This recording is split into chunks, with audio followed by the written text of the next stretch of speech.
Video from my good friends at Inhala.com. Let's talk about serious business. Sleep apnea. Whether you've been diagnosed with it or afraid you have it, I've got the solution. Inhala is here to give you your life back by giving you your breath back. They make it easy to get help for sleep apnea because living without restful sleep is simply no way to live. Inhala gives you a custom-fitted oral appliance that opens your airway so you naturally breathe the way nature intended. The best part is they offer virtual consultations and in-home sleep testing. No overnight stays at a sleep center. Plus, Inhala has all the doctors that you'll need. Appointments are virtual, and it's all covered by your private medical insurance. Inhala does it all, from diagnosis to the delivery. Don't suffer from another sleepless night or daytime fatigue. Visit Inhala.com or call 844-INHALA-1. That's 844-INHALA and the number 1. Call now, 844-INHALA-1. That's 844-INHALA-1. It's More Money with leading economist Steve Moore. Stephen Moore is with us, economist. With more than 30 years experience as an economist and as a leading thinker of government on business, showing deep understanding of the shifts in the global economy. He's leading economist Steve Moore with More Money on Talk Radio 77 WABC. Now, here's your host, Steve Moore. Welcome, folks. This is Steve Moore. This is the More Money Show. This is WABC, the number one talk radio station in these United States. We have 2 hours of talking about how you can make more money. And we look at the intersection of politics, economy, finance, and try to provide you with as much useful and fresh information as possible. We are live. We are live, folks. Unlike almost every other station you can turn to, it's all just canned advertisements and so on. We are live today. I will be taking your calls throughout the show, just as I did last weekend. 1-800-848-9222 is the More Money hotline. And what I'm going to want to do this afternoon is exactly what we did last Saturday, because we had so many hundreds of callers calling in with ideas of the way we can downsize the federal government, save money, sell assets, do whatever it takes to bring down our $2 trillion annual deficit and and try to stabilize our $36 trillion national debt, which everyone knows is a cancer cell on our society. It is going to, if it continues to metastasize like a tumor, our country is in big, big trouble. I'm here to tell you that Trump is on this. He has Vivek Ramaswamy. He has the great Elon Musk. He has appointed this commission you're all familiar with, the DOGE, the DOGE, which is Department of Government Efficiency. What a concept. Why is it just now? This should have been created 30, 40 years ago. We just have not had a real war on waste. Well, we did have a war on waste. I'll give Bill Clinton credit. And of course, Newt Gingrich, who was the speaker back then in the early 90s. They did a good job in the early mid 90s of finding a lot of the waste of government. And, we balanced the budget. We balanced the budget back then. Hard to believe in 1999 and 2000, we had balanced budgets. Now we're running $2 trillion deficits. What happened? And I'm here to tell you, look, I'm a Republican. I'm a Trump guy. I'm a Reagan guy. I'm a Newt Gingrich guy, but Republicans are just as responsible for this massive debt as Democrats are. Both parties love to waste money because politicians, you heard me say this 1,000 times, politicians of both parties, I don't care whether they have an R or a D next to their name, they love to play Santa Claus with your and my money. And so excited about the prospects of finding hundreds of billions of dollars that we can save. And what I want to do, because we had so much, it wasn't just fun. It was fun last week when we took your calls about how to, you all identifying places where we could cut spending without anybody really even noticing that the spending was gone. In other words, completely redundant or ineffective or obsolete programs. And we had so many great ideas, and some of my friends were listening and everybody was jotting down. I had 2 pages of notes that I passed on to the people at Doge. And I said, these are some ideas of things that you should look at. But a lot of people were not able to get through because we had so many callers with great ideas. I mean, really, really good ideas about where we can save money, because this is a top priority for our country right now. And so if you have a couple of really good ideas of things that we could do to change the culture of overspending in Washington, I am all ears. I mean, I wrote a book a few years ago called Govzilla, which is about the massive growth of government that we've seen over the last 50 years. And it is an alarming tale. And we have got to turn this battleship around, at least swerve it away from the iceberg that it's about to hit if we don't do this sometime soon, because you can't just, I don't care what Joe Biden says and all his modern monetary theory people, they keep saying, oh, we can just borrow forever. It's not going to affect our country. Well, try doing that as a business, or try doing that as a household. Just borrow, borrow, borrow. That story doesn't have a happy ending. It's never had a happy ending for any country. When we've had a crisis in our country, we've had many crises throughout our country, and we've had wars, and we've had pandemics, and we've had depressions. We've always, typically borrowed during those periods of crisis. But when the crisis was over, we very responsibly we went back to a balanced budget and even started to pay the debt down. We're not doing that now. There's no crisis in America. Under Biden, there was no crisis. COVID was over, and he came in and spent and borrowed $6 to $7 trillion. This is, by the way, all chronicled in my book that just came out about 4 weeks ago. We have a newly updated version of this. It's called The Trump Economic Miracle. We're number one on Amazon with economy and finance books and business books. So please get this. It's, it's cheap. It's like $13, $14. And I think you can really find in there the evidence that what we were doing in Washington today is terribly wrong. But you'll also see the evidence that when Trump was president, we boomed the economy, we stabilized our debt. And then, of course, it just took off after COVID and after Biden. And that we cannot allow that to happen. So if you've got great ideas, periodically throughout the show, we will be taking your calls. 1-800-848-9222 is the More Money hotline.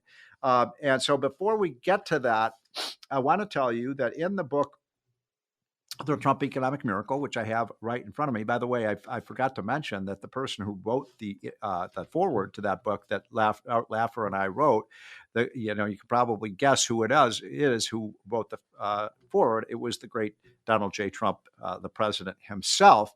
So I'm going to very quickly go over the things that we say in Trumponomics 2.0, which starts in a few weeks when Trump is inaugurated as president.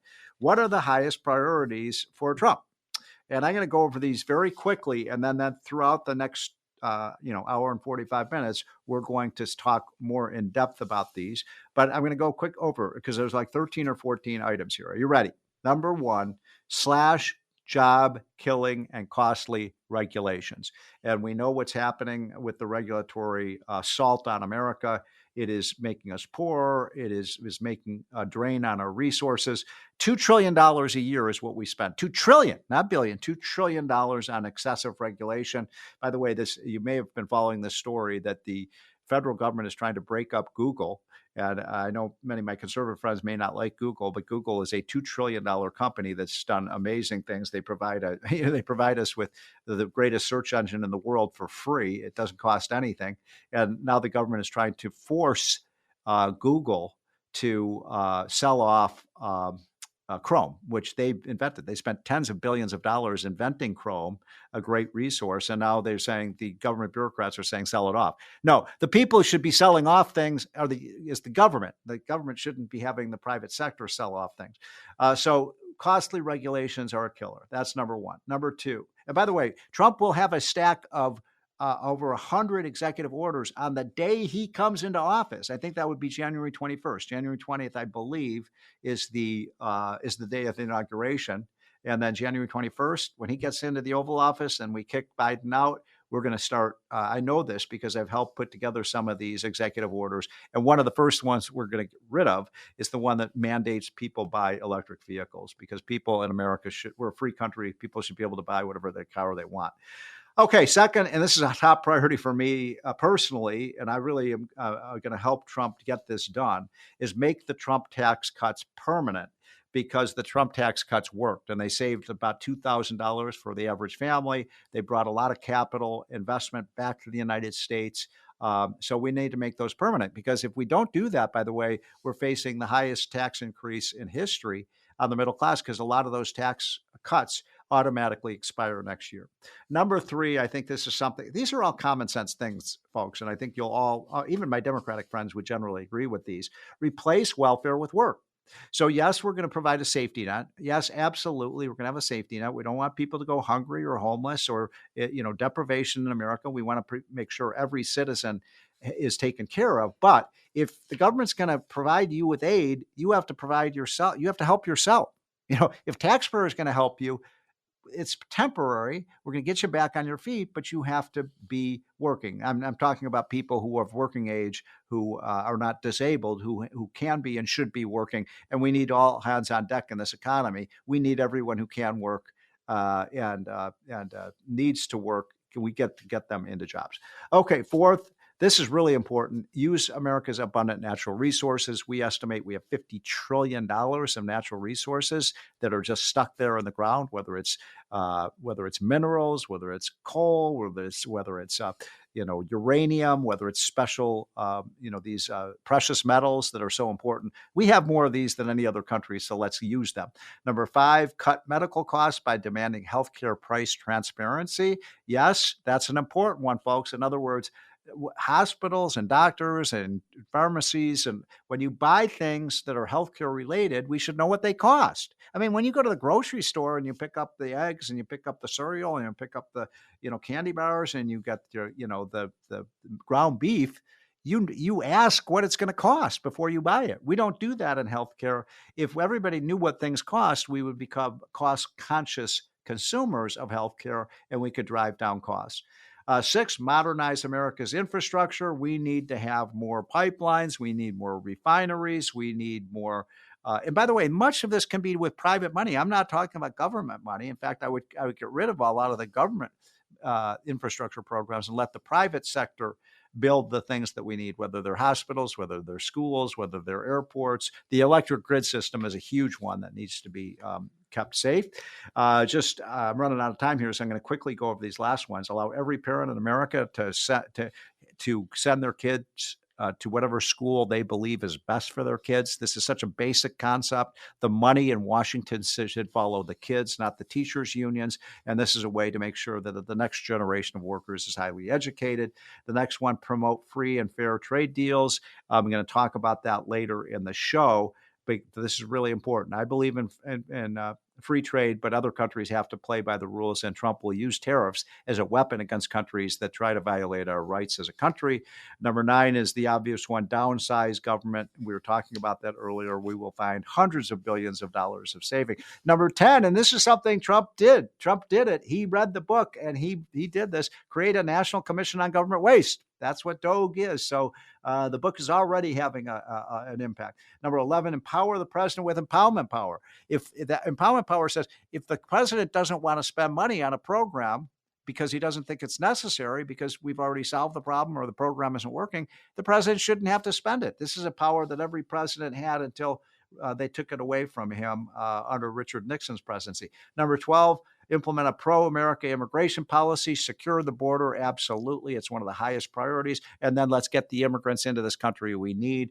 Regular listeners to this show know I'm very pro-immigrant. I think immigrants are incredible assets to our country. They're hardworking. They're smart. They love freedom, but they have to be coming in legally. Number 13, revive America's cities like New York and Chicago and Philadelphia and Newark with enterprise zones. So we create these centers where you don't have all the regulations and taxes.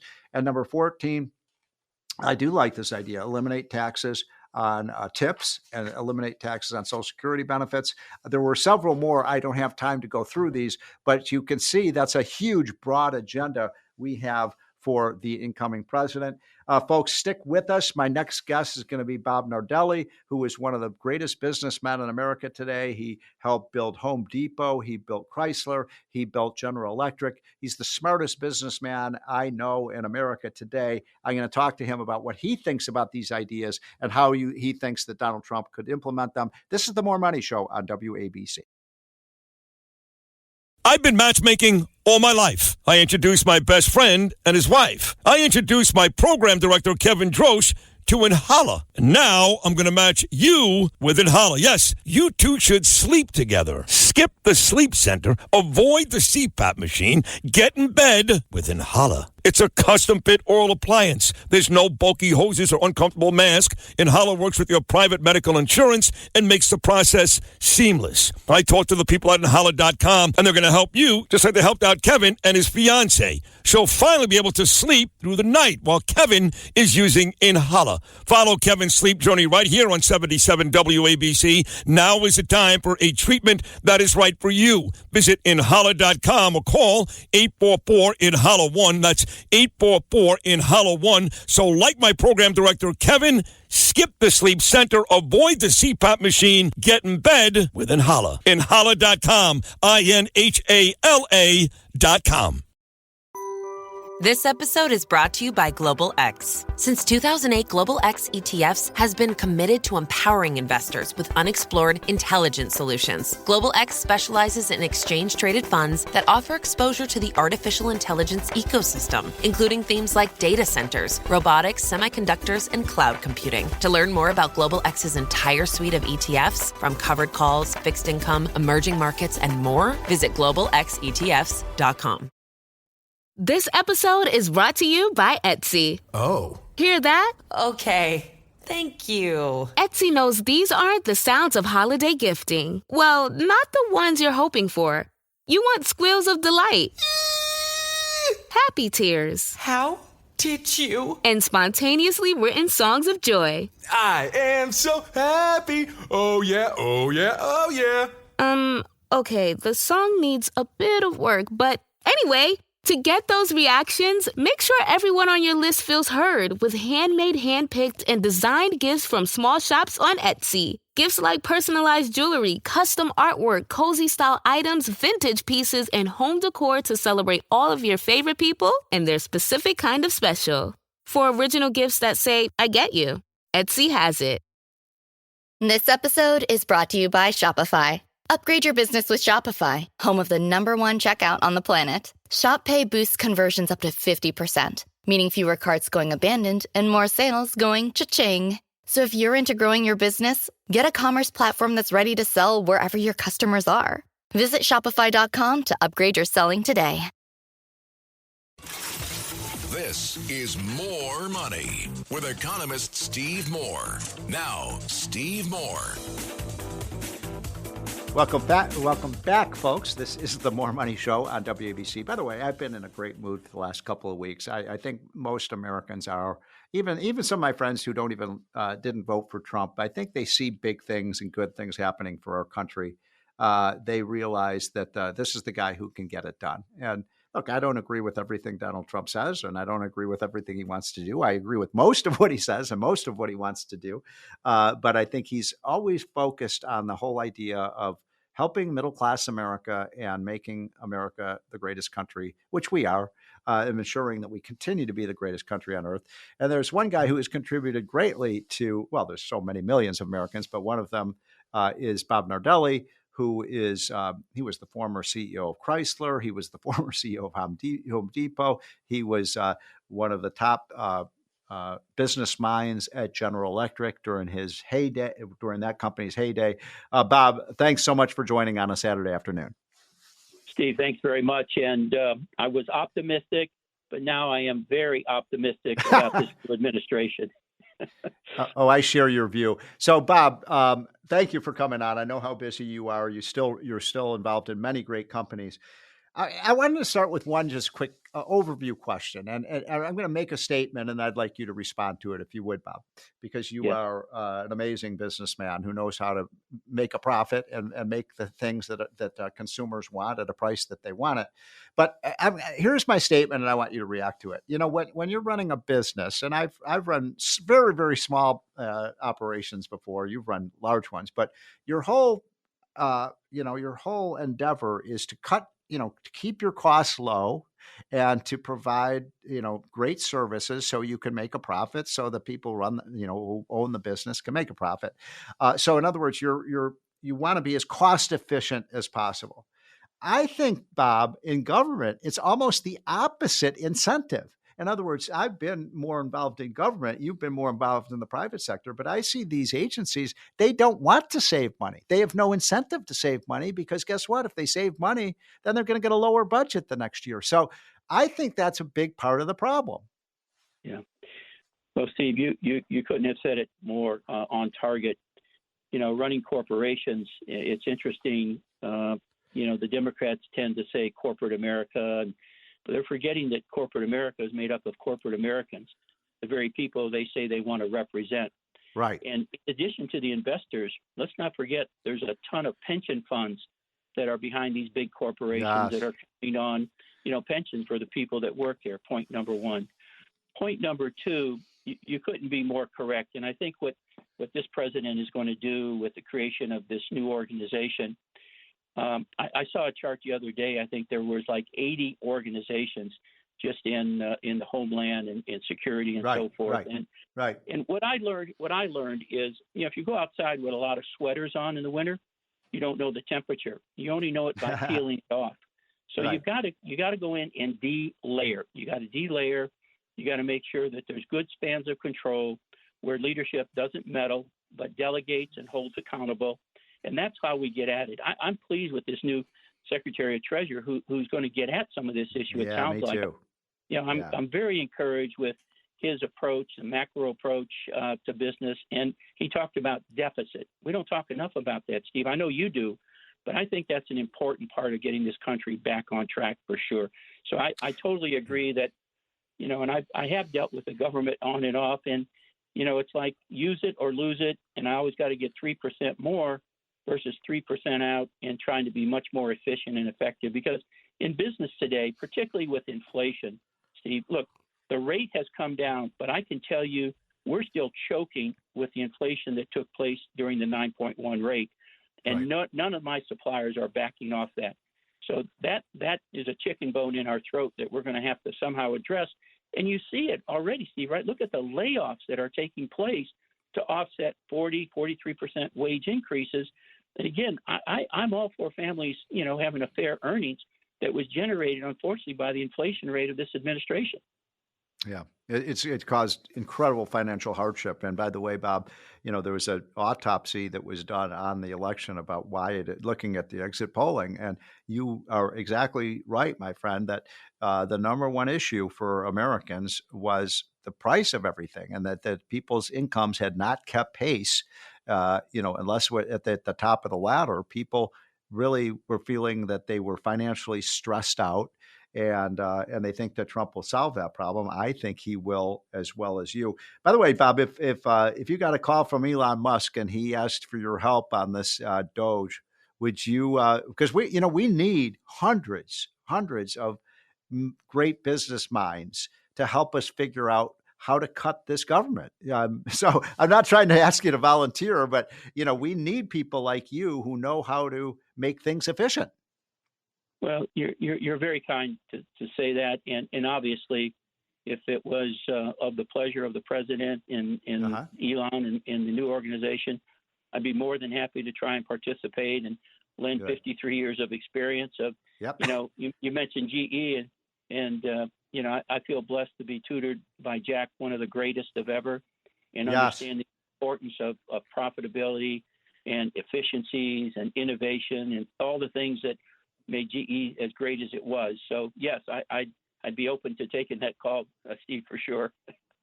So I don't know if you saw the other day, I'm talking to Bob Nardelli, the former CEO of Chrysler, the CEO of Home Depot, who was with Jack Welch. By the way, was it Jack Welch who wrote that famous book, From Good to Great?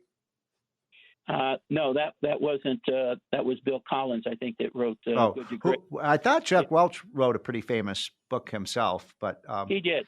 Yep, straight from the gut. And, one of the highest compliments, if I can just share it with you, Steve, in the audience is, he said, Bob Nardelli was the best operating guy he ever had in his tenure at GE. So, it doesn't come any higher than that for me. I mean, other people may have a different point of view, but boy, I was very fortunate to spend over 30 years in almost every division, GE Capital, under his tutelage.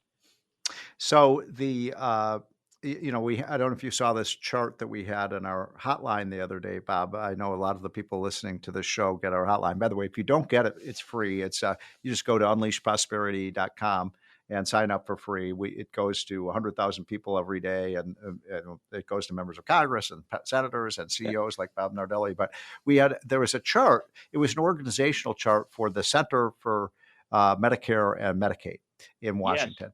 And the first page of this chart, had all of this diagrams, with the boxes, and this person reports to that person, and it practically filled up the whole page, with all these boxes and diagrams of this, that, the other thing.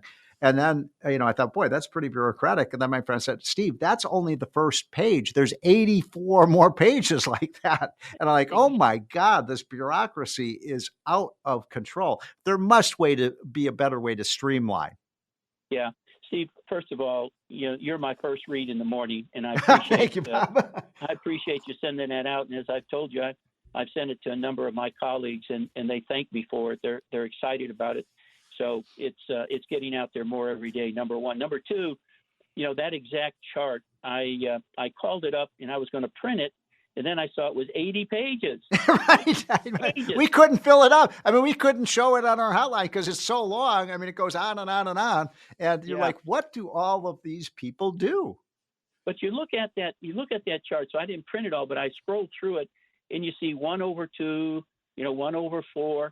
I mean, right. Oh my God, the bureaucracy and the meddling and the budgets. It is target. I kind of cringed a little bit when Elon said a couple of trillion. You look at that chart and wow, maybe that's a little light, Steve. Maybe it's more than a couple trillion. But here's the thing, Bob. I mean, so here would be, I'm not a healthcare expert by any means. I do have expertise in things, but healthcare is not one of them. But I look at that, and there's thousands and thousands and thousands of people, making a lot of money, administering these programs. Like, why doesn't the government just give the people who are eligible a voucher, like a healthcare voucher, and they can just go out and buy whatever health insurance they want? Why do we have to reproduce what the private sector already does? Yeah. I saw where Jamie Dimon was a big supporter of the proposed Secretary of Treasury. And I would say, at least what I'm hearing, you know better than me in Washington, but I guess there's a lot of reluctance about returning to the office. And I thought Jamie's comments were spot on. You could work for JP Morgan as long as you come to the office, right? Mm-hmm. Otherwise, try and find something else. It's we got to get back. We got to get back to a discipline. Pre-COVID had so many negative impacts on our culture, in our economy. We're still grappling with it, Steve, and we got to get back to normality. So one last point about that. I mean, that just so people know what Bob Nardelli is talking about. There was a study that was done a few months ago that only 1 out of 10 federal workers in Washington is in the office for 40 hours a week. And these are people who make a good salary, Bob. I mean, these federal employees oftentimes make $150,000, $180,000, $200,000 a year, a lot more than people in the private sector are making.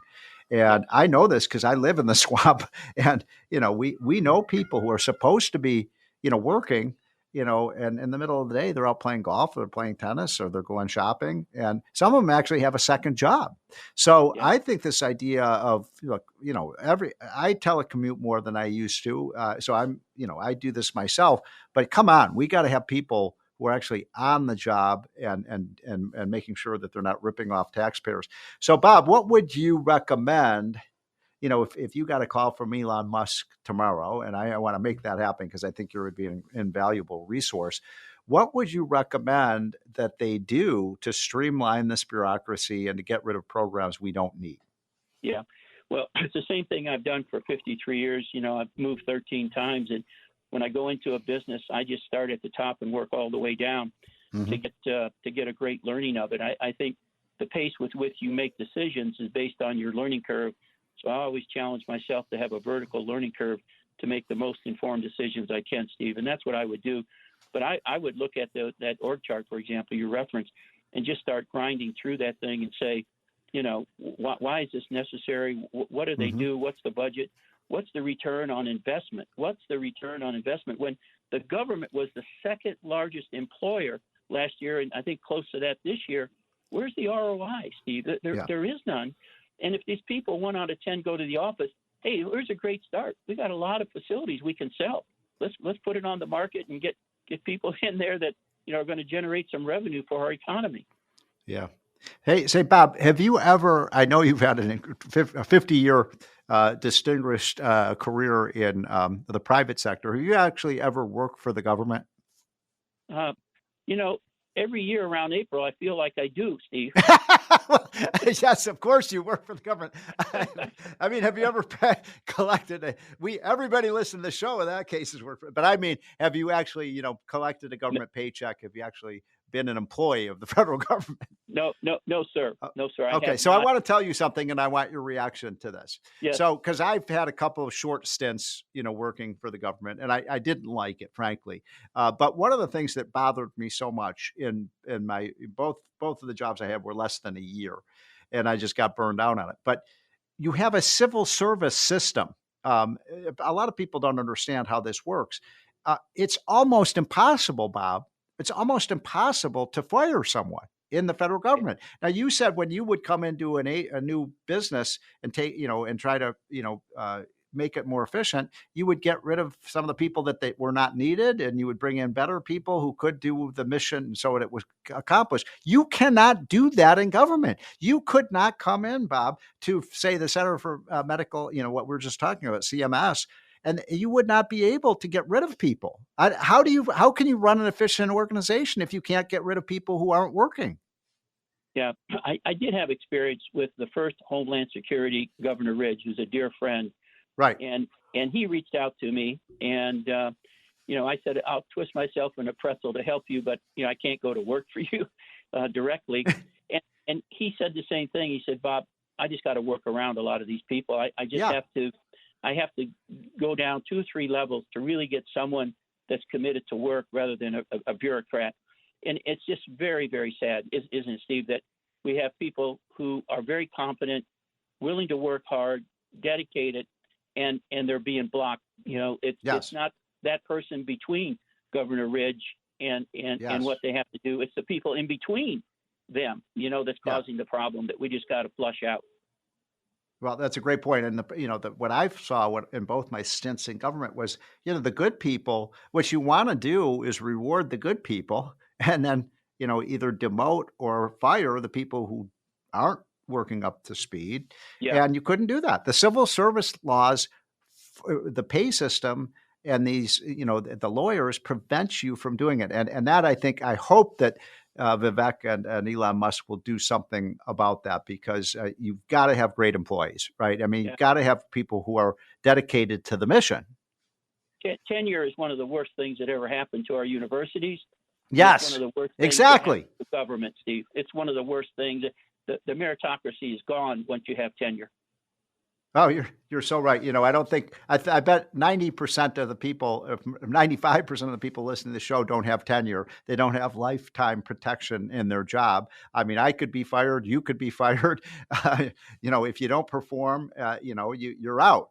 And I think that's a big problem. Well, Bob Nardelli, thank you. I know how so busy you are. You work 60 hours a week, if not more, and to take some time off on a Saturday afternoon, I very much appreciate it. I'd love to have you on again. And I am going to, suggest to the president, I'm supposed to see him next week. He needs people like you. And we need hundreds and hundreds of really talented people like yourself to help us find where that waste is. And by the way, that's what happened in 1983 when we had the Grace Commission. We had hundreds and hundreds of CEOs of companies who helped with this mission because, Bob, we've got to bring this debt down. Yeah, there's no question, Steve. The old saying, put me in, coach. Okay. Well, good. I know the last thing you need is another job, but there's nobody better than Bob Nardelli. Bob, thanks so much for joining. By the way, if I don't talk to you beforehand, have a great and wonderful and blessed Thanksgiving. This is the More Money Show on WABC. This is More Money with economist Steve Moore. Now, Steve Moore. Welcome back, folks. This is the More Money Show. We have just, 4 or 5 days till Thanksgiving, one of my favorite holidays of the year, when we pay thanksgiving to God for being citizens of the greatest country on this planet, the greatest country that ever was. And so thank you for joining on a Saturday afternoon. We are live, unlike almost every other station on your dial. We are live. We are in color. We are taking your calls. I specifically decided to take fewer guests today because usually I'll take 4 or 5 guests during the 2-hour show. But I said, no, this week, like last week, I want to hear from you. You're going to have to sing for your supper, folks. I am putting you to work. I'm asking you how we can bring down the size of this government, get back to a balanced budget, a lean and efficient government that provides the services we need, but gets rid of the waste, the redundancy, the fraud, hundreds of billions of dollars of your money, my money being sent to people. They don't even live in the United States. They hack into the systems. Nobody does anything about it. I'm angry about that, even though I'm in very good mood ever since Donald Trump won the election, because I think Trump is going to turn around our country. And I think we're going to be so proud of what he does. And to borrow that, my favorite phrase from Donald Trump, we're going to get tired of winning.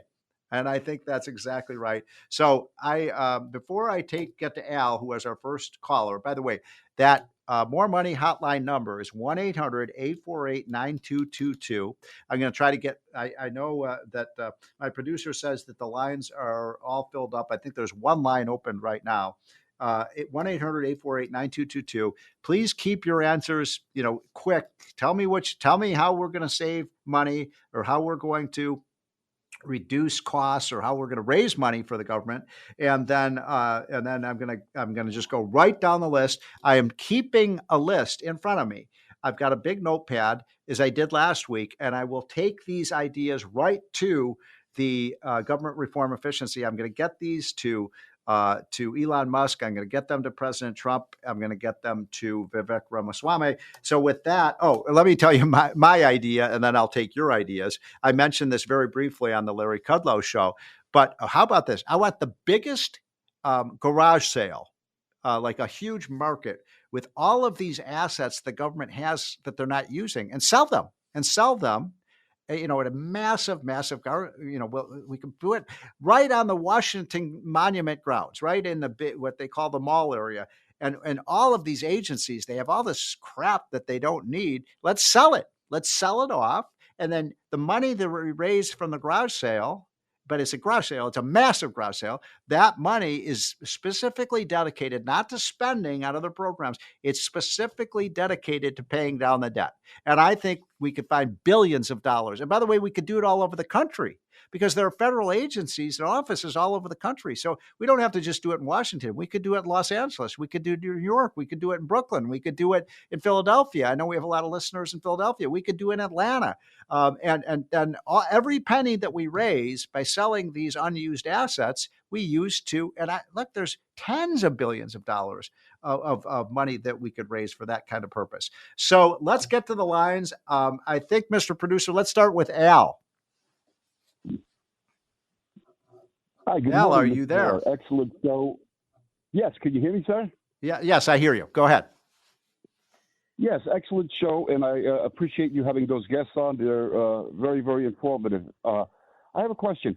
Could, for seniors and homeless vets that you're spending a lot on, with all the lands that are owned by the federal government, especially in the western part, some states are 50% owned, could they ever get to a point where they would lease and take part of your Social Security or VA benefit and allow you to have like a quarter acre and you could lease a piece of property? That might solve that. Another thing is, would they ever bring back the post office banking system where people could be encouraged to save? That'd be a great way to do it. Bringing high-speed rail or automated trucks sponsored by those private trucking companies, because that is the future. Dedicated lines where we could improve our infrastructure with high-speed rail like they're doing in Florida and Las Vegas.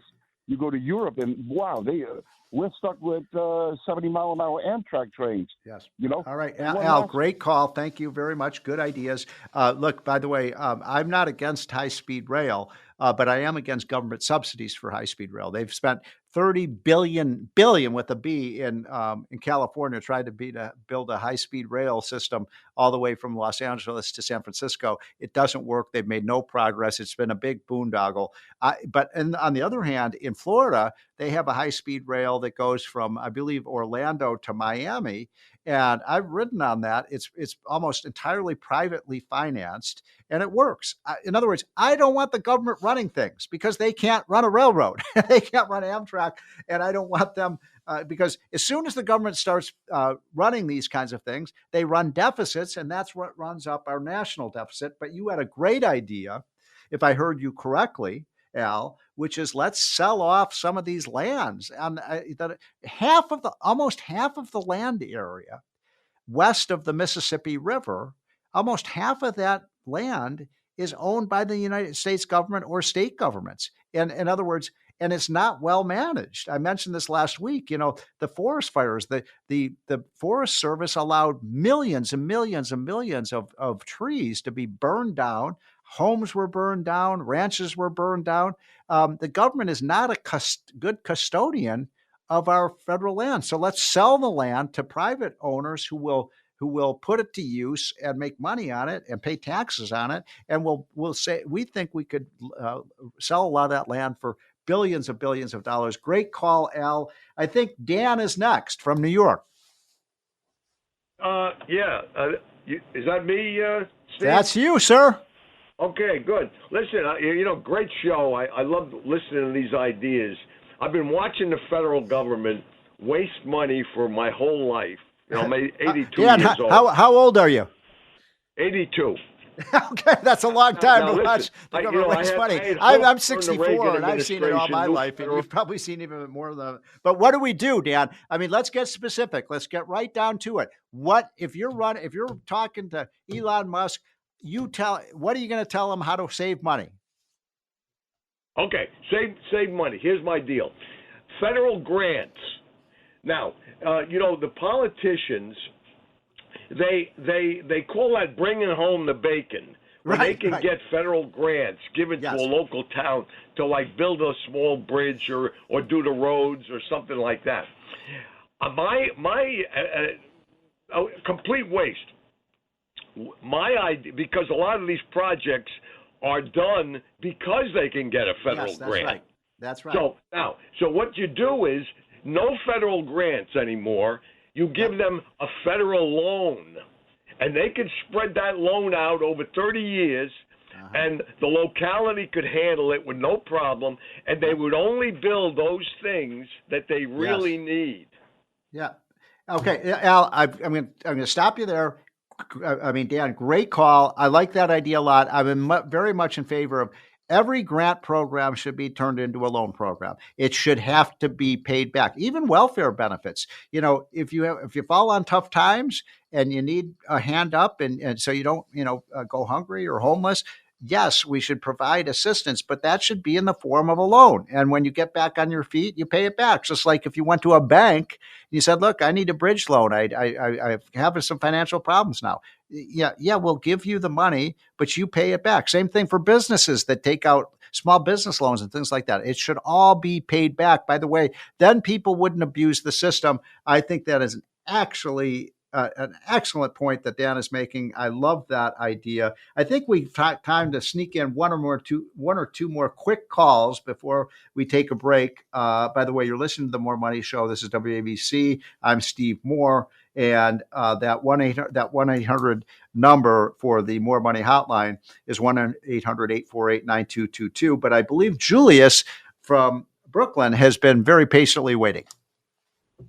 Hi, Steve. How you doing? Hi, Julius. Thanks for calling in. Sorry to keep you waiting. What do you got for us? Okay, I'm a retired IRS international examiner for over 30 years. So I looked at the side that's getting revenue into the government. But I think the IRS should be transformed into examining the Treasury expenses. So I'm sorry. Hold on. Sorry. I didn't hear you. Examining what? The Treasury expenses that go internationally, that go to the states. I mean, a lot of money is being wasted or even sent out, not used, and should come back. But I would do this for free, by the way. I'm retired. You could contact Elon Musk. I'll do it for free. I'll work Well, you know what? It's so funny, Julius, you should mention that, because I've gotten so many emails in the last week from our listeners saying, what can I do to help? You know what? I want to volunteer my time to help Elon save money. And that's great. This is in the American spirit. This is like, serving your country. It's like putting on the uniform. This is the enemy is us. Folks, this is not the Nazis. This is not the Japanese. This is not the Iranians in this case. This is us. We're the ones who are bringing our country down. I'm going to try to squeeze in one more call, if I may. And I think that is it Jim from New Jersey? Yeah, yes, it's Jim from Moonachie. Okay, great. What do you got for us? Yes. All right, this is really quick, and I think Yes. you'll like it.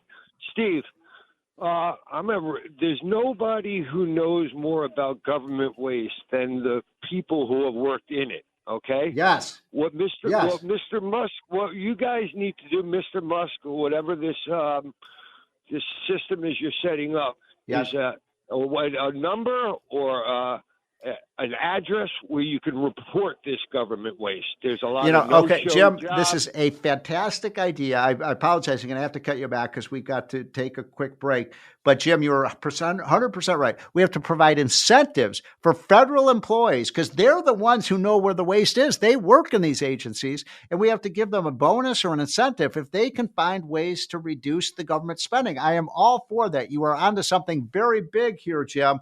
I think this is exactly right because nobody knows how the money is being misspent more than the people actually misspending it. If we give them a financial incentive, a bonus to find ways to save money, I am all for that, folks. This is the More Money Show. With the E to T, you're listening to an ad for PC Game Pass. Want new games on day one like Indiana Jones and the Great Circle? How about living out your Sims life with EA Play? We're talking high-quality PC games all for one low monthly price.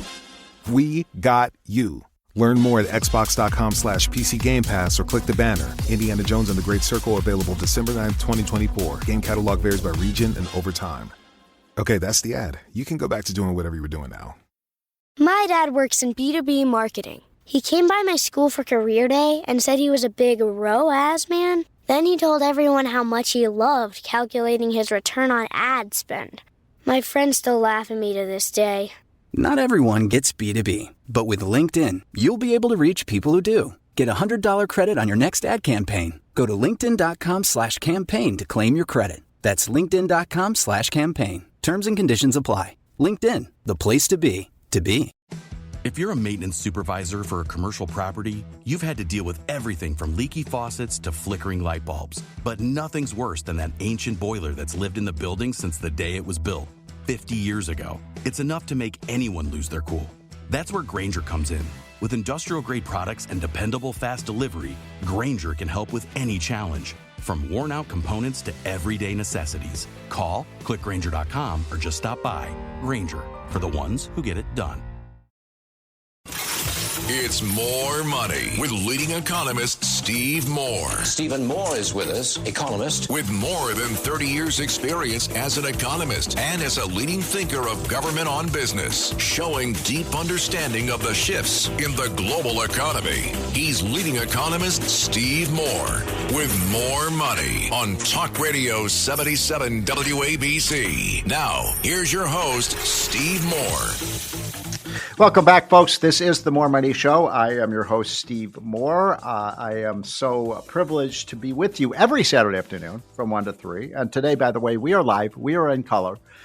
We do this show oftentimes live because I love to hear from you. I learn a lot from our listeners. I am not the greatest radio talk show host, but I have the greatest listeners, and so does WABC. So thank you so much for joining us this afternoon. We're on from 1 to 3 every Saturday afternoon. And I want to remind people, if you want to be the smartest person in the room when policy and economic discussions come up, please order the More Money hotline, and that is go to unleashprosperity.com. This is a group that I started with my partners. You're going to love this, with Larry Kudlow, Arthur Laffer, the most famous economist in the world, and Steve Forbes, one of the smartest guys who should have been president back in 1996 when he ran for president. But get the hotline. Just sign up for free. We're not selling you anything. There's no advertising. It's just a free economic and political update every morning. You can read it in 5 minutes, and I think you will really enjoy it. And I know it goes to all the senators, it goes to all the congressmen, it goes to people in the White House, and major CEOs and major people who are what we call influencers around the country. And everyone listening to the show, you're an influencer. You influence the people in your family, your friends, your neighbors, the people you work with. So please sign up. Go to unleashprosperity.com. Click that you want to get the daily hotline, and it'll take about 4 or 5 days, and we will get that to you every morning before 10 a.m. It's a great way to start the day. We've been talking throughout the first hour. By the way, I just got news from our producer that there are Israeli airstrikes in the Middle East right now. I don't know the details. If we have to break for that breaking news, we will. But apparently the missiles are flying, and I don't know any of the details except the headline is Israeli airstrikes in the Middle East. So we'll see what happens with that. I will keep you posted if I learn more. We've been taking callers throughout the first hour on how do you think we can save money? And I've gotten so many great ideas already. I got great ideas last week, and that's why I decided this week I would take fewer guests and hear more from you. This is the question is, what would you recommend Elon Musk and Vivek Ramaswamy and Donald Trump, what would you recommend that they do to cut government spending? And I've got to tell you that throughout our history as a country, every time that we've had a crisis, that we've had to borrow money, it goes back to the Revolutionary War, the Civil War. It was during the Great Depression, during World War I, during the COVID period. Well, not during the COVID period, because that's when we broke with tradition. But even when Reagan won the Cold War, when that happened and we didn't have to spend all the money on defense, we started to pay down our debt, and we brought our debt burden down. And what is absolutely asinine, if I can use that word, it is absolutely absurd and asinine that we are in a recovery right now. There's no crisis except for the fact that we had Joe Biden in the White House, but that crisis is over. And we borrowed $7 trillion over the last 4 years, which is unforgivable. And it's put our nation greatly into debt. And it is, as I said earlier on the show, it's a cancer cell. So our job as American citizens is to help Donald Trump find ways to reduce this enormous burden on not just, by the way, I'm 64 years old. A lot of the burden of all this debt, that I'm not going to pay that. I'll be dead. But I do worry about my kids in their 20s and 30s. What kind of country, what are we doing? I'm a baby boomer, and I know a lot of you listen to the show are baby boomers. What are we doing? Why are we doing this to our children? As Americans, what we've always done since the founding of our country is left our country better off for our children. That's part of what the American dream is all about, that our children will live better than we do. And that's, with few exceptions, that's been the case. And are we doing that now? I'm not so sure we are. I'm not so sure we are when we, bequeath this country to the next generation of workers. I don't know we're going to be better off given the amount of debt that we're loading on our kids and grandkids. It is not a prescription for prosperity. It is a prescription for going to the poorhouse. So I want your ideas. And, we all have a patriotic duty to figure out how we can bring this debt down. I think it is a clear and present danger for our country. I was mentioning, and I ran out of time in the first hour, I was talking about this, what I call the 17 steps to alleviate this crisis and to get the economy moving again. And I didn't have time for the last few. So let me just mention these. And then I have a great guest who's coming up, who's going to be talking about how we can use nuclear power to make our country rich again and energy rich and energy self-sufficient. But here are the three that I forgot to mention, or I just ran out of time. End taxes on tips. That's a Trump idea. I love that idea. I think it rewards people who get a tip. If you're a waitress or a waiter, or you work in the kitchen, or you provide services to people and you do a great job and you get a tip. I don't think that should be taxed. I think Trump is right about that. I think it's the reason he won New Jersey, by the way. People love that idea. We should not tax tips. We should not tax Social Security benefits. It's not fair that when senior citizens, like as I said, I'm 64. Next year, I'd be technically eligible to collect Social Security. I'm going to continue to work. I love working. I'm blessed. I love what I do. And I love this show, by the way. It's the highlight of my week to be in front of this microphone.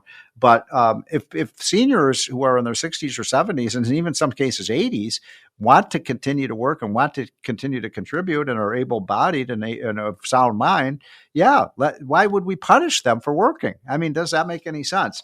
The next thing I have on this list is pull out of the Paris Climate Change Treaty, which is a farce. All it does is tax Americans. The whole climate change thing, the way we're going to solve climate change, if it is a problem, by the way, the climate has been changing for hundreds and hundreds and hundreds of thousands of years. So there's no question there's climate change. It's just the idea that the government is going to do something about it is ludicrous. The way we could solve the climate change problem is through technology and growth and human know-how. Fewer people die from weather-related events today than ever before in history as a percentage of population because we're smarter. We have more technology. We know how to warn against these things. That's what we need to do. And we got to get out of that Paris Climate Accord. It's just another one of these treaties. None of the countries comply with it. All they do is talk. They have no action. And then finally, drain the swamp. Remember Trump talked about that in 2016.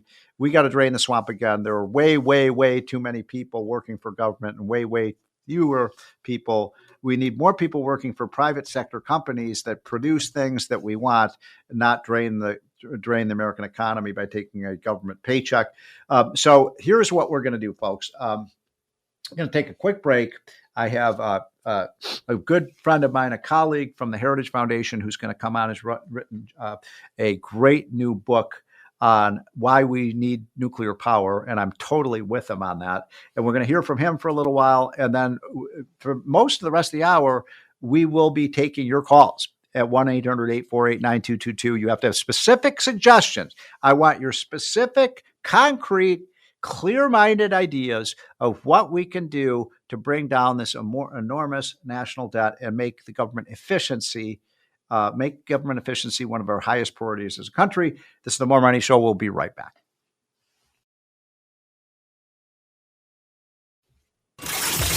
This is More Money with economist Steve Moore.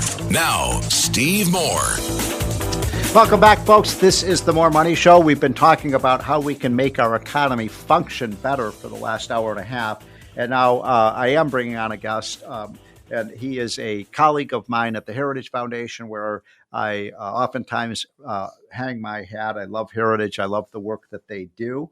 And Jack Spencer is one of the smartest guys I know on American energy policy. I've learned so much from him. He has a new book that was just released this week. And as soon as I heard about it and started reading it, I said, I've got to get Jack on the show because I'm a big believer in nuclear power. And this book is called The Nuclear Revolution, Powering the Next Generation. Fantastic book. And Jack, thanks for joining, first of all. Thanks for having me, Steve. So there's so much I want to discuss with you on this. So let's get right down to it. I'm going to ask you the big question. Is there a future for nuclear power in this country? There certainly can be a future for nuclear power in this country. Look, Steve, the bottom line is nuclear power is a great technology. It's safe. It's reliable, something that we don't have a lot of nowadays. And it's been affordable in the past, but affordability really is the last stumbling block that we have for nuclear to really reach its potential. The problem is, though, we've been doing this the same way. We've been trying to subsidize nuclear power into commercial success, and that doesn't work for anything, much less nuclear power. And that's what this book's about. It's about saying, hey, if we want to get a different outcome, let's take a different approach to this. So nuclear power, I mean, when were the first nuclear power plants built? Probably 40, 50 years ago? More than that. The first one came online in the late 1950s. Wow. And, one of the interesting things, Steve, is that the safety record of those first 10 nuclear power plants is the same as the safety record of the last 10, which is the same as everyone that's built in between, which is no one has ever been injured or hurt or sickened as a result of a radiological release. Yet they cost 5, 6, 7 times as much to build today as they did back then. And why is that? It's because of onerous regulation, bad policy, you name it. Everything that artificially inflates the cost of things nuclear has largely been subject to. And so, No, sorry, but nuclear power is, I love this term, renewable resource, because it seems to me nuclear power is like the ultimate nuclear renewable resource. It is inexhaustible, right? I mean, atoms, there's no shortage of atoms to be split. And so why is it, Jack, that the left, the green movement in America and around the world wants to shut down nuclear plants when these are, like we all understand, we're going to need a lot more electric power. You talked about this at the Heritage Foundation last week when you gave your excellent talk. You were mentioning the fact that we're going to need a lot more energy. We've got an electric grid system that's overstrained, and so I just cannot understand why the climate change movement is not in favor of nuclear power, since it doesn't emit any greenhouse gases. Well, the good news, I guess, is that they're starting to come around. Are they? It became very clear as our power grid took on more and more wind and solar that just wasn't going to cut it, and we started to see this, real threats of brownouts and blackouts. The fact is, wind and solar is not going to power a modern industrialized economy, and the only option, therefore, would be nuclear power. The problem is that even though the left and some of the green movement has started to come around on nuclear, we're still doing it the same way. We haven't fixed those underlying problems that have caused the price to be so high. And that's what we need to fix. That's where the debate needs to shift, I would argue. I mean, look, I would almost say it's no longer if nuclear power. Everyone, there's broad agreement that we should do nuclear power. The question now has to become how nuclear power. Yeah. And you made a really good point earlier, Jack, that I want to emphasize that, we've been subsidizing nuclear power for 50 years now. And the lesson that we should have learned from wind and solar power, which we've been also massively subsidizing, is, Moore's rule is that the more you subsidize something, the less efficient it becomes. And I think we've kind of learned that clearly from wind and solar power, but maybe even nuclear has really kind of suffered from too much government involvement. I mean, the problem is Moore's law is true, absolutely, but it's not that. It's more complex than that with nuclear. Okay. You have government policies that, at one point tries to kill nuclear, then they try to bring nuclear back. Sometimes policies trying to kill nuclear and bring it back simultaneously. That we have any nuclear industry at all is testament to the resiliency of the nuclear energy of our nuclear energy sector. And so the reason I criticize subsidies so much, because what you say is true. The more you subsidize something, it distorts the economics. We all know how that all leads. And my point is there are things within the system that are causing nuclear to be more expensive than it needs to be. Part of that is political risk. And as I like to point out, the best way to move nuclear away from political risk is to get government out of the way, both being pro-nuclear and anti-nuclear. We just need government to get out of the way and let the nuclear sector do what the nuclear sector does, which is build nuclear power plants. So the book, I'm talking to Jack Spencer, his new book, which is excellent, and he has a very famous person writing the foreword for that book. I'm just joking, but that is me. I was honored to be asked to write the foreword to the book. And so the book is called The Nuclear Revolution, Powering the Next Generation. So look, I think most of our callers, if not almost all of our callers, would agree with what you're saying, and that there is a future, a very bright future for nuclear energy. But there's always that asterisk, Jack, and that is something that we're all afraid of, which is nuclear accidents. And, we all remember what happened with 3 Mile Island. We saw what happened in Russia, with the nuclear accidents that they had. And so that makes Americans very nervous about having a plant near where they live. Yeah, well, we should remember what happened at 3 Mile Island and at Fukushima, because what happened there is there were accidents and literally no public health or safety issues arose out of that. If you look at 3 Mile Island, that was a relatively minor accident, though the media certainly portrayed it as something other than minor. Fukushima, now that was a real accident. I mean, we all saw hold on, that was the one in Japan? Yes. Right. I mean, we all saw on TV the tops of those buildings blowing up. Still, I can almost not imagine a worse nuclear accident than that. Yet, no one was injured as a result of a radioactive release. The land around Fukushima is largely habitable now. That's not to say, Steve, that there's not always the threat of, that's not to say that no accident will ever happen. Well, what happened, Jack? Everything. What happened with Chernobyl? Well, Chernobyl's a different situation. Yeah. There you had a different technology. You had a bunch of Soviet thugs take the reactor over and run experiments on it that should never have been run. That plant was not built to the same specifications as they are in Western democratic countries. That we just can't compare Chernobyl. But even if you want to look at Chernobyl, Steve, most of the deaths there were in the mid-40s of deaths. Most of those were the result of the Soviet government not telling the first responders that they were going into a highly radioactive area. There were a number of instances of thyroid cancer that occurred in the populations around, almost all of which were resolved favorably. In other words, they didn't die. Now, that's not to diminish that impact, but it's important to keep in mind. We've had hundreds of reactors. Right now, there are 445-ish reactors operating around the world. If you count all of them that have operated in the past, we're between 600 and 700 that have operated, and that's the safety record. It's flawless, Steve. And you look at almost any other industry, they don't have a safety record like that.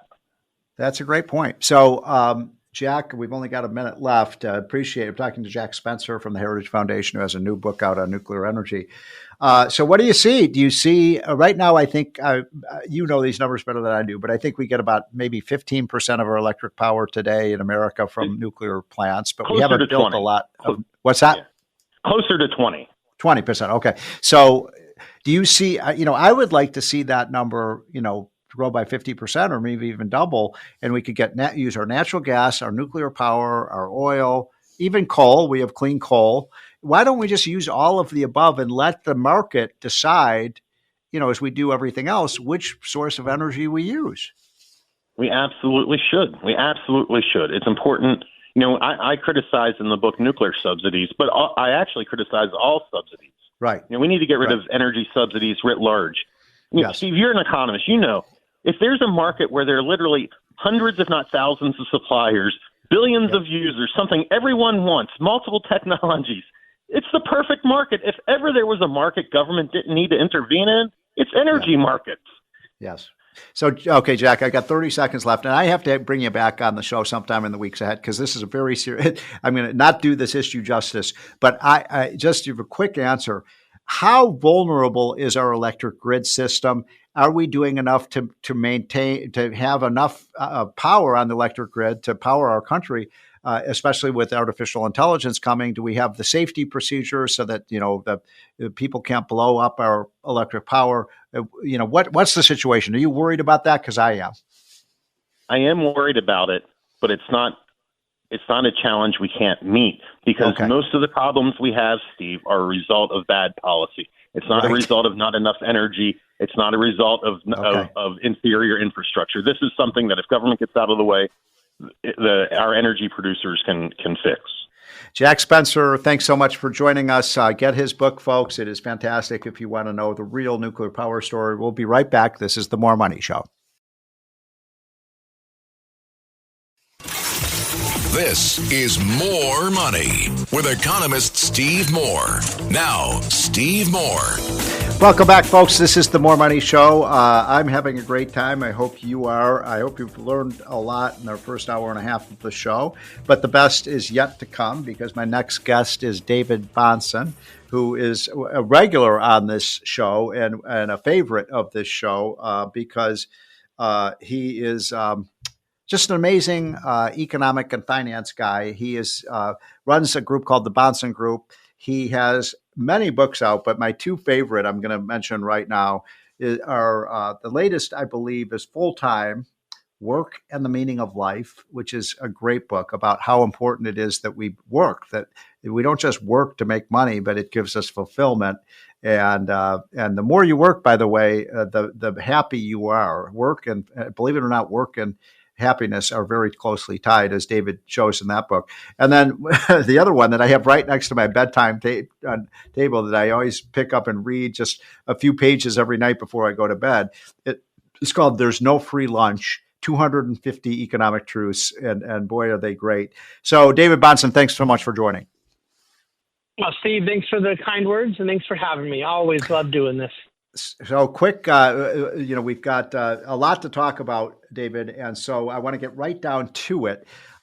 First of all, the economy seems to be responding, and certainly the stock market there's been a boost, no question about it. You see it. I saw there was a new New York Fed report that came out on how they do a survey of businesses, David, and they found just in the last week or so, just a surge in business confidence. Obviously, the stock market, not just American shareholders, but shareholders around the world feel, more bullish on the U.S. economy. Am I imagining this, or is it real? Well, look, confidence and sentiment are always important and useful. They're not as important to supply-siders like us as they are to Keynesians, because Keynesians think animal spirits come, from magical forces and get people to start consuming, where we, of course, want confidence because we want people to produce more. That's what it means to be a supply-sider. But I just want to use 2016 as the illustration of what I see playing out right now. I watched the CEO confidence and business sentiment, and I watched the NFIB small business optimism index from the financial crisis through Obama's presidency, and I never saw either tick up, ever. Yeah, right. President Trump gets elected, they both tick up, and then all of a sudden you had meaningful move in markets. Now, let's say you have those indexes move up, Steve, there was a lot of confidence, and then President Trump didn't come in and raise and cut taxes. Let's say he didn't come in and produce more oil or deregulate. Then the confidence wouldn't have mattered. It all would have petered. So, but he did, and that's the point. Is the policy has to follow the confidence. So, David, you follow the policy. You're a policy expert as well. So, when you look at the many things that are on the Trump agenda, I think he's going to race out of the gate. I think he's going to be like Secretariat. As soon as the polls open, he's going to just burst out. But what would you say of the many things that he's been talking about would be the highest priority in terms of, aiding businesses and helping the stock market continue to advance? Well, first of all, your point about busting out like Secretariat, let's be clear. We're sitting here talking the Saturday before Thanksgiving, and the cabinet's almost done. I mean, it's amazing. Yeah, it really is. And I would have to check the history books if Grover Cleveland was this far ahead, but it almost seems like there's an advantage to a second-term president having time after their first term, to put it all together, because they've learned things and they're ready and they know who they want to talk to. The policy things are going to be the three things that they should have been to begin with. And what everybody knows is the most important, the only areas I care about government with economic policy. It's tax, regulation, and energy. That's it. Those are the three things. And I think that he's going to make the tax cuts permanent. I think there's going to be some other new tax cuts they can get through. There's not going to be massive tax overhaul, but there's going to be ability to pass some new tax cuts, and then the deregulation is going to be extremely important because they did such a good job of that in the first term. And to the extent anything gets done by executive order, it doesn't last. And so Biden came in and reversed a lot of it. Now they got to reverse it back. So I think you're exactly right. Those three priorities: energy, regulation, and taxes are critical. And I've been thinking about something, David, and I want a kind of theory I'm developing in my mind. So I would like to run this by you and run this by our listeners and see what you think about it. Because, you and I have known each other a long time, and I think it's safe to say we're both free traders. Is that a fair assessment? Absolutely. Okay. So we both believe in free trade, as does Arthur Laffer, and as does Larry Kudlow, and as does Steve Forbes, and so many other smart people, Milton Friedman, et cetera. So free trade is absolutely important. And it's one of the reasons we become the richest country in the world, in my opinion, is because there are many reasons, but one of them is that we do have open markets. Now, what Trump is saying, if I understand him correctly, David, is we're going to increase the tax on things that come into the United States, that things are made in Japan or, Germany or China, especially. And then you've got people, like Larry Summers saying, "Oh my God, that's going to be a disaster because tariffs hurt the economy." And he's right that in a vacuum, a tariff would hurt the economy. But what Trump is saying is, well, wait a minute, we're going to increase the tariff on things coming into the United States, but I want to lower the tax on things that are made in Michigan or Ohio or Pennsylvania. And I'm trying to think this through, David. I mean, does that make sense, or how do you see that? Well, there's a few complicating circumstances, Steve. There are some things that we can't make here or make here as efficiently as they're made elsewhere. That's true. Or even if we're going to start making them here, that assumes we're going to have the workers to do it, which I don't accept that premise at all. Yeah. And it also is the case that there's a transition time. And you can have a real big increase in cost while you wait to transition. Now, what there wouldn't be a transition time, see, his first term, he focused more not on protectionism, but on better deals with China. If what he's focused on is tariffs as a negotiating tactic with China, that can happen a lot quicker. But if it's, anybody who's importing from anywhere, Japan, Korea, Vietnam, Mexico, we're not prepared in Ohio and Arizona to do all that. And that could end up being more problematic. And so what I'm praying for, and frankly, I'm cautiously optimistic of, is that they're going to take it case by case and be nuanced. But yes, if we just, as a blanket statement, said anything that is coming in from elsewhere, the law of comparative advantage would say there's a reason why some things are coming in from elsewhere. And what people don't realize, Steve, and you know this, and obviously Laffer, Forbes, our friends know this, but I really want listeners to understand the vast majority of what we import is not finished product. It's for a part of a product that will end up getting finished here. It's called intermediate processed goods. Well, the perfect example, David, of what you're talking about is when Trump tried to impose steel tariffs, to protect steel jobs in places like Pennsylvania. The problem was that you might have saved some steel jobs, but then that negatively affected, for example, our other factories and industries that use steel. And so it was almost like, we were swimming faster and faster, but against a tide. And on balance, it doesn't appear that the steel tariffs actually save jobs. No, and in fact, if you want to protect steel jobs, we have a great example. You have two major steel companies in America, U.S. Steel and Nucor, and one of them is unionized and one of them is right to work. And there were no jobs lost at Nucor. Okay, so all you need is less regulation to protect those types of jobs. But I will say this, Milton Friedman taught us well.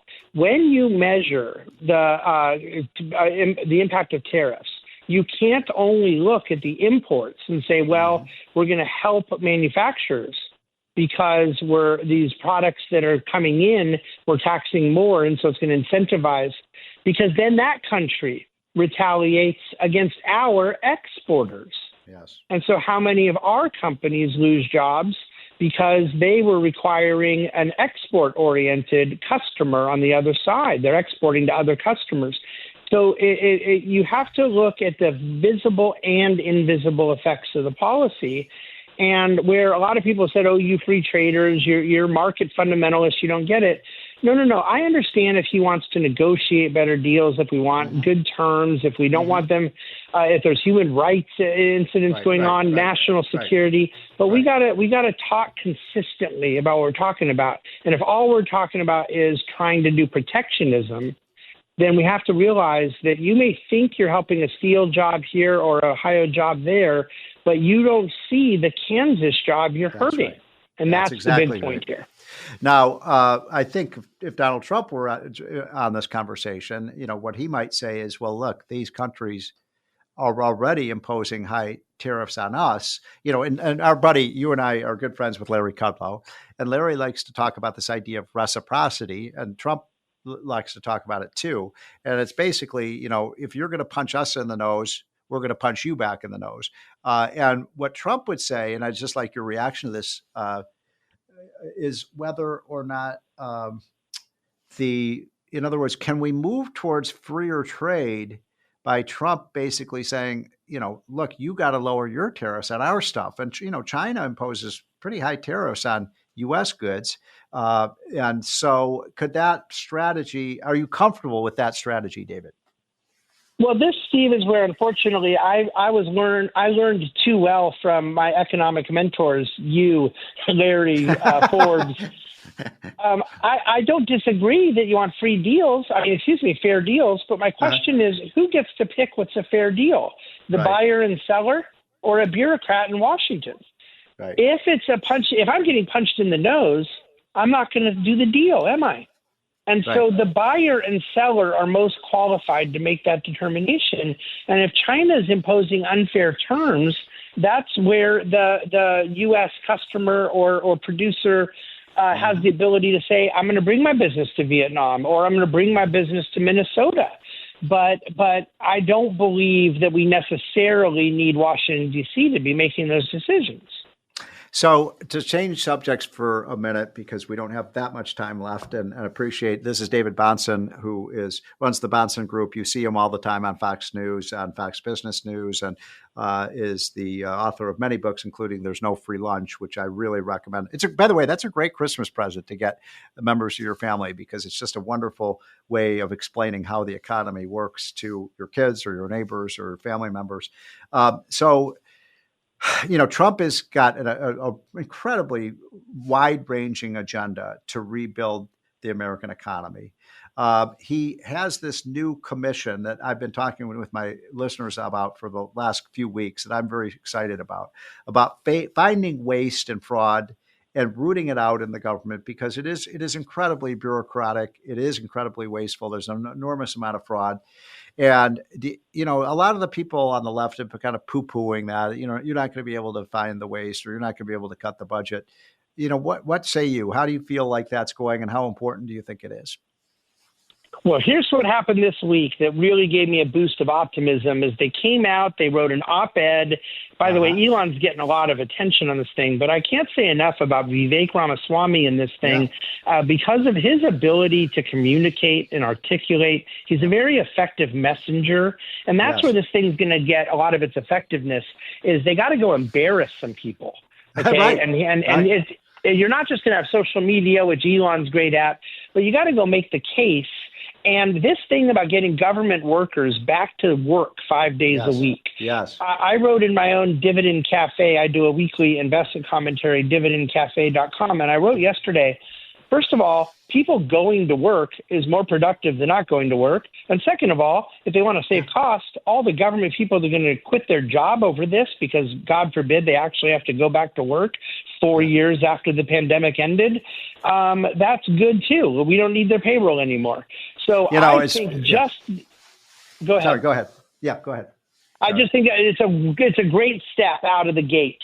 If you're talking about productivity and efficiency, getting people to actually have to be accountable to go to their job sounds like a great place to start. So I've been thinking a lot. You're the perfect person to ask this question to. I had, by the way, earlier on the show, I had Bob Nardelli on, who's one of the great businessmen in America. He ran Chrysler, he ran Home Depot, he was at GE, and he was. I was mentioning this to him, and I'd like your response to it. I've been in Washington most of my life, so I'm in the swamp. I see how it doesn't work, and then but I have also worked in the private sector. In the private sector, you run a business, David. Your incentive is to cut your costs. In other words, to minimize your costs and be the most efficient you can, so you can make a profit. Because that's why there are businesses, to make a profit. In the government, what I've found is the incentives are exactly the reverse. In other words, if you're running a government agency, your incentive is to just get as much money from the taxpayers as you can, because that's how you get power in Washington, by how big your budget is. There's no incentive for these federal managers to cut their budget. Well, that's exactly right. And so there's two things us classical free market economists say. One is that Friedrich Hayek taught us they don't have the knowledge to essentially plan the economy. And the other is Milton Friedman taught us they don't have the incentives. That's right. They don't have the profit motive, and in fact, they have contrary incentives because power and getting entrenched, bureaucracy is more of an incentive than profitability, efficiency, and productivity.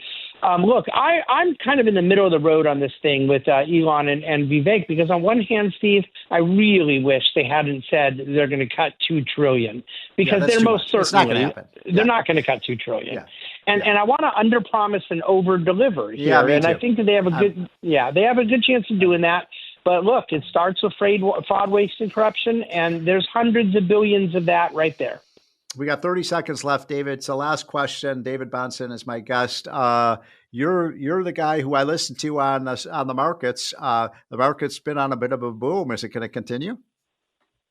Yeah, well, you're in a tug of war in markets right now. That's what all investors need to understand. There's a horrible time to invest, which is when you have bad fundamentals and bad valuations. Right now, you have a tug of war between good fundamentals and tough valuations. When you say, hold on, just I want to make sure I understand what you're saying. When you say bad valuations, does that mean they're overvalued? Yeah, things are very expensive. Risk assets are expensive. And so on one hand, you have good fundamental backdrop, but on the other hand, you have to wonder how much of that is already priced in. Corporate profits are very good. Corporate profits are very good, but so is the market's valuation telling you that. So I am really recommending people be selective. Rotate from growth into value. Okay, that's David Bahnsen. Thanks for joining, David. We'll be right back. This is the More Money Show, and when we come back, we'll slip in a couple final calls on the More Money hotline, 1-800-848-9222. It's More Money with leading economist Steve Moore. Now, here's your host, Steve Moore.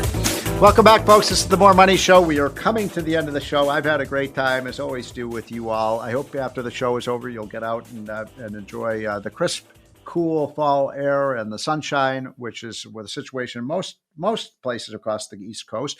So we've got a time to slip in a few final callers. The question of the day, as was the last week, was what should Elon Musk do to cut government spending and waste? So let us start with Bob in Connecticut.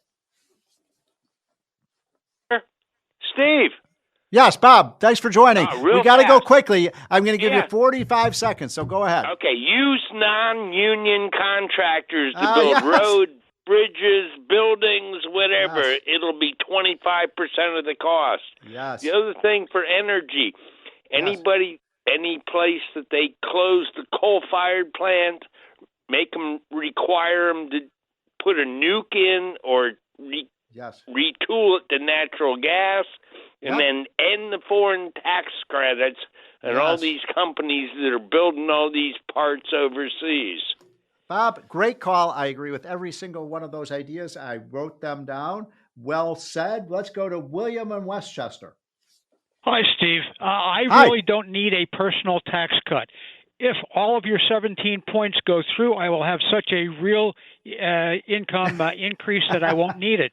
Secondly, to save money, have the Trump organization do all the MTA's subway building and reconstruction, like he did the Wollman skating rink. That'll save everybody a lot of bucks. Yeah, he can do it probably at about half the cost the government does. And that shows, government just isn't efficient. We don't need the government building all of these things. Great call, William. And I think we have time to slip in. I think we've got Rick. Yes, Steve. Rick, go ahead. Yes, Steve. For years, Rush Limbaugh, God rest his soul, touted the penny plan. That is take a penny from every dollar of every program to help balance the debt. It's fair and equitable. I love that idea. That's where we cut every government program by a penny this year for every dollar, and then another penny for every dollar they spend the next. And you do that for after 5 years. And guess what? You've cut the debt in half. I love that. Rick, before I let you go, I say we should have the world's largest garage sale and sell off all these unused federal assets. What do you think about that idea? We'll get at least $100, $200 out of it, maybe more. All right, Rick, thanks so much for calling in. Thank you to all the callers. As usual, we have such smart callers. I am going to pass these ideas on to Elon Musk, I promise you, especially the ones that I really like. I've been matchmaking all my life. I introduced my best friend and his wife. I introduced my program director, Kevin Drosch, to Inhala. And now I'm going to match you with Inhala. Yes, you two should sleep together. Skip the sleep center. Avoid the CPAP machine. Get in bed with Inhala. It's a custom-fit oral appliance. There's no bulky hoses or uncomfortable mask. Inhala works with your private medical insurance and makes the process seamless. I talked to the people at Inhala.com, and they're going to help you just like they helped out Kevin and his fiancée. She'll finally be able to sleep through the night while Kevin is using Inhala. Follow Kevin's sleep journey right here on 77 WABC. Now is the time for a treatment that is right for you. Visit Inhala.com or call 844-INHALA-1. That's 844-INHALA-1. So like my program director, Kevin, skip the sleep center, avoid the CPAP machine, get in bed with Inhala. Inhala.com, INHALA.com.